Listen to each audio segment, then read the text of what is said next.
பாஜக கூட்டணியில் தாவேக தீவிரமாக காய் நகர்த்தும் அமித்ஷா. 2 நாட்களில் தமிழ்நாடு வரும் பிரதமர். என்ன முடிவில் இருக்கிறார் விஜய்?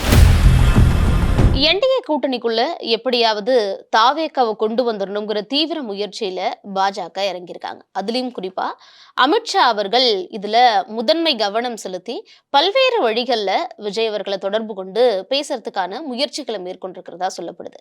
அதுலேயும் குறிப்பாக ஆந்திர துணை முதல்வரான பவன் கல்யாண் மூலமாக ஒரு முக்கிய பேச்சுவார்த்தை நடத்துறதுக்கான முயற்சிகள் நடக்கிறதாவும் அவர் விஜய் கிட்ட பேசியதாகவும் தகவல்கள் தொடர்ந்து வருது.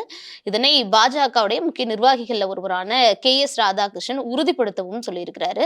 ஆமா, பவன் கல்யாண் விஜய் அவர்கள் கிட்ட இதுக்கு முன்னாடியே பலமுறை பேசியிருக்காரு. அவருடைய நிலையிலேருந்து எடுத்து சொல்லியிருக்காரு. இதுக்கு முன்னாடி என்னுடைய கட்சி எப்படி இருந்தது, அப்போ எப்படி தோல்வி நடந்தது, அதுக்கப்புறமாக நான் கூட்டணி வச்சதுக்கு பிறகாக எந்த மாதிரியான சீட்ஸ் வின் பண்ண முடிஞ்சது அப்படிங்கிறதெல்லாம் பவன் கல்யாண் தன்னை ஒரு எக்ஸாம்பிளா சொல்லியே விஜய் அவர்கள் கிட்ட சொல்லியிருக்கிறதா சொல்லப்படுது. இருந்தாலும் ஒரு சில நெருடல்கள், ஒரு சில உறுத்தல்கள் இருக்கிறதா விஜய்க்கு சொல்றாங்க. ஏன், எதனால விஜய் அவர்கள் தயங்குறாரு அப்படிங்கிற ஒரு கேள்வி இருக்கலாம். தன்னுடைய முதல் மாநில மாநாட்டிலேயே அறிவிச்சிருந்தாங்க, கொள்கை எதிரி பாஜக, அரசியல் எதிரி திமுக அப்படின்னு சொல்லி. மறைமுகமாகவோ நேரடியாகவோ எப்பொழுதும் கூட்டணி இல்லை அப்படின்னு சொல்லி விஜய் அவர்கள் மேடைகள்லையுமே பேசியிருக்காரு. அப்போ அப்படிப்பட்ட பாஜகவோட எப்படி கூட்டணி அப்படிங்கிற நெருடல்கள் இருக்கிறதா சொல்றாங்க. ஆனா 2ஆம் கட்ட தலைவர்கள், தொண்டர்கள் மத்தியில ஒரு கூட்டணி போனா ஒரு பலம் கிடைக்கும் அப்படிங்கிற எதிர்பார்ப்பு இருக்கிறதா சொல்லப்படுது. இப்ப நமக்கே தெரியும், 4 முனை போட்டின்னு சொன்னாலும் திமுகவுக்கு எதிர்ப்பு வாக்குகள் அறுவடை எதிர்த்தரப்புல இருக்கக்கூடிய ஒரு மெயின் பார்ட்டி யாரு அப்படின்னா அதிமுகவை தான் நம்மளால சொல்ல முடியும். அவங்க தான் பலமான ஒரு வாக்கு வங்கி இருக்கக்கூடிய கட்சி. அதை தாழ்ந்து கூட்டணி கட்சிகளுமே இருக்காங்க.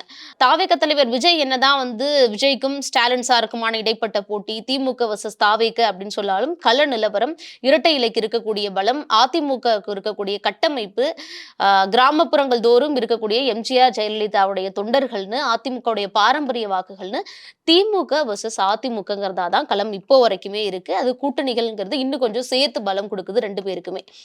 என்டிஏ கூட்டணியை பொறுத்த வரைக்கும் தேமுதிக அந்த பக்கம் போயிருக்காங்க, திமுக பக்கம். ஆனா அமமுக இணைஞ்சிருக்காங்க.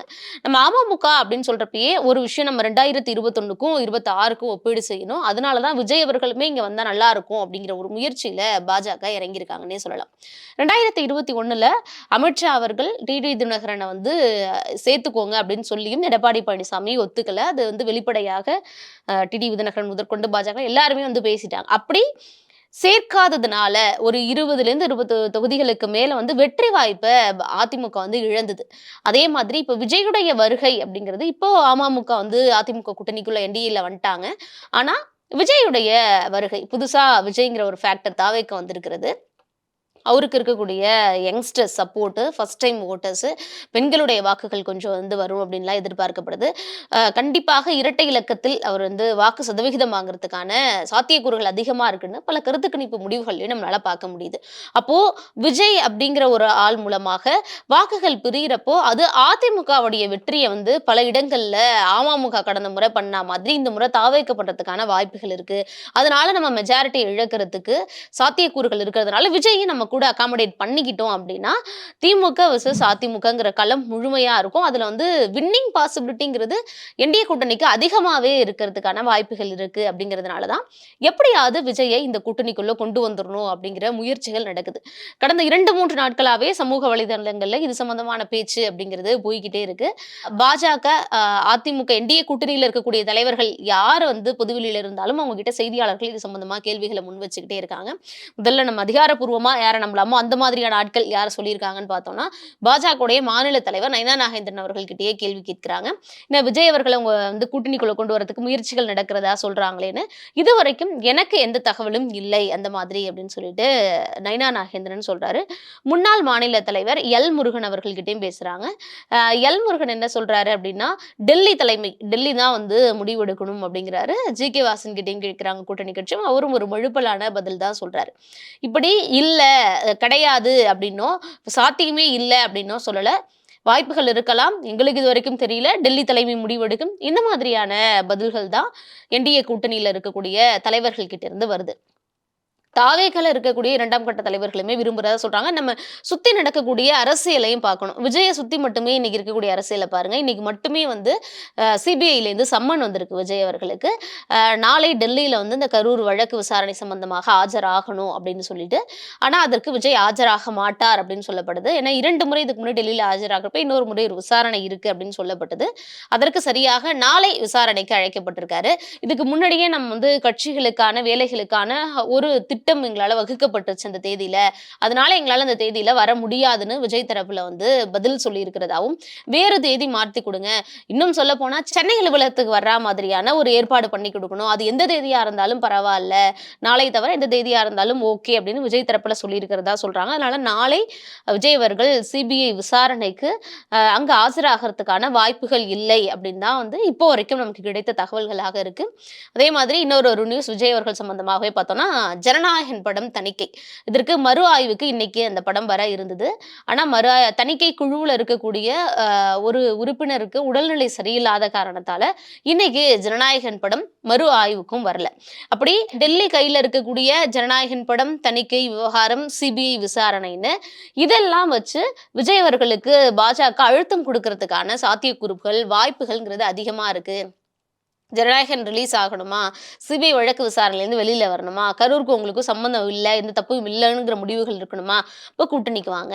இப்படிங்கிற மாதிரியான பேச்சுவார்த்தை டெல்லி தரப்புல இருந்து பாஜக முன்னெடுக்கலாம் அப்படின்னு சொல்றாங்க. அரசியல் வியூகங்கள்லயும் சரி, கூட்டணி கணக்குகள்லயும் சரி, கயிர்த்தேர்ந்த ஒரு தந்திரியாக செயல்படக்கூடிய அமித்ஷா அவர்களுக்கு வந்து கைவந்த கலை. அதனால கண்டிப்பா வந்து விஜய் அவர்களை கொண்டு வந்துருவாரு அப்படின்னு சொல்றாங்க. ஆனா இதுக்கு விஜய் அசைந்து கொடுப்பாரா? எந்த அளவுக்கு வந்து அவர் காம்ப்ரமைஸ் பண்ணிப்பாரு அப்படிங்கிற ஒரு கேள்விங்கிறது இருக்கு. 11ஆம் தேதி இன்னும் 2 நாட்கள்ல பிரதமர் நரேந்திர மோடி அவர்கள் வந்து மாநாடு நடக்க இருக்கு. அவர் தலைமையில மிக பிரம்மாண்டமான ஒரு மாநாடு நடக்க இருக்கு. அதுக்கான ஏற்பாட்டு பணிகள் அப்படிங்கிறது ரொம்ப தீவிரமாக நடந்துகிட்டு இருக்கு. பல லட்சம் பேர் அதுல பங்கேற்கக்கூடிய வகையிலான என்டிஏவுடைய பிரம்மாண்டமான ஒரு மாநாடு. இந்த மாநாட்டிற்குள்ள விஜய கூட்டணிக்குள்ள கொண்டு வந்து முழுதாக கட்டமைக்கப்பட்ட ஒரு என்டிஏ கூட்டணி அப்படின்னு பிரதமர் மோடி அவர்கள் தலைமையில அந்த மாநாட்டுல அறிவிப்பாங்களா அப்படிங்கிற ஒரு எதிர்பார்ப்புங்கிறது அதிகமா இருக்கு. மறுநாள் 12ஆம் தேதி பார்த்தோம் அப்படின்னா தாவேக தரப்புல வந்து போராட்டம் மாவட்டம் தோறும் தலைமையகத்துல போராட்டங்கள் வந்து அறிவிச்சிருக்கிறாங்க. சட்டம் ஒழுங்கா இருக்கட்டும், எஸ்ஓபி மக்களை சந்திக்கிறதுக்காக அதை வந்து திரும்ப பெறணும் அப்படிங்கிறது குறித்துன்னு பல கட்ட விஷயங்கள் சம்பந்தமான போராட்டம் நடக்கப்பெறும் அப்படின்னு சொல்லி தாவேக தரப்புல அறிவிச்சிருக்காங்க. இப்படி தமிழ்நாட்டுல தான் எலெக்ஷன் நடக்குது சரி, தமிழ்நாடு சம்பந்தமா போராடுறீங்க சரி, இதெல்லாம் ஒத்துக்கிறோம். ஆனா சிலிண்டர் விலை அப்படிங்கிறது சாமானிய மக்களை தானே பாதிக்குது. 60 ரூபாய் இப்போ உயர்ந்திருக்கு. அதை வந்து என்னதான் வந்து போர் காரணங்கள் சொன்னாலும் மத்திய அரசை எதிர்த்து நீங்க ஒரு கேள்வி கேட்க வேண்டாமா? அப்பனா பாஜகவுடன் கூட்டணி அமைக்கிறதுக்கு விஜயும் தயாராகிட்டாருங்கிற மாதிரி தானே இந்த மாதிரியான சிம்டம்ஸ் காட்டுது. இதுக்கு முன்னாடியே ஒரு பாஜக வந்து எதிர்த்தது கிடையாது. ஆனாலும் இப்போ தேர்தல் நெருக்கத்திலையாவது இந்த மாதிரியான கேஸ் விலை உயர்வுங்கிறது சாமானிய மக்களுக்கு எந்த வகையில பாதிப்பை ஏற்படுத்தும். அப்ப இதுக்காவது ஒரு குரல் கொடுக்கணும்ல அப்படின்னு சொல்லி அவர் மேல விமர்சனங்களும் எதிர்க்கட்சி தரப்புல வைக்கப்பட்டுக்கிட்டு இருக்கு. அப்போ 2 நாட்களுக்குள் வரும் மோடி, அதற்குள்ளாக விஜய் இசைவு தெரிவிப்பாரா? அமித்ஷா வந்து யார் மூலியமாக எல்லாம் காய் நகர்த்துகிறார்களோ அவர்களுக்கெல்லாம் என்ன மாதிரியான தகவல்களையும் பதிலையும் வந்து விஜய் அவர்கள் சொல்ல போறாரு? பாஜக கூட்டணிக்குள் கொள்கை எதிரியாக இருந்தாலும் தமிழ்நாட்டில்தான் தேர்தல், தற்போது தமிழ்நாட்டை எதிர்க்கிறோம், 29இல் டெல்லியை எதிர்ப்போம் அப்படிங்கிற ஒரு கணக்குக்குள்ள நம்ம இப்படிதான் அதிமுகவும் அமமுகவும் கூட்டணியே வைக்க மாட்டாங்க, நேத்து வரைக்கும் எதிரும் புதிருமா இருந்தவங்க எப்படி சேருவாங்கன்னு நம்ம எதிர்பார்த்தோம்.